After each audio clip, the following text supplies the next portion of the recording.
Hi there, good morning, good afternoon, and good evening. So this is going to be a quick video on how to start a workflow in Slack.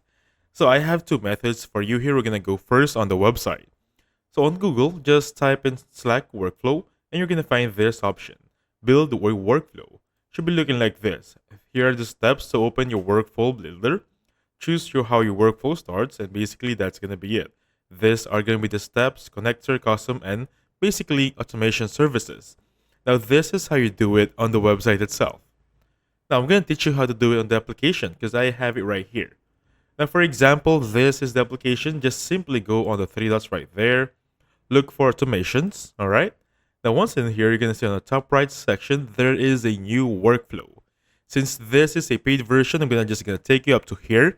By simply clicking on this one, you'll be good to go. And just answer or who you want to invite on your workflow, and you'll be good to go. And that's it. So thank you so much for watching. I'll catch you guys on the next one.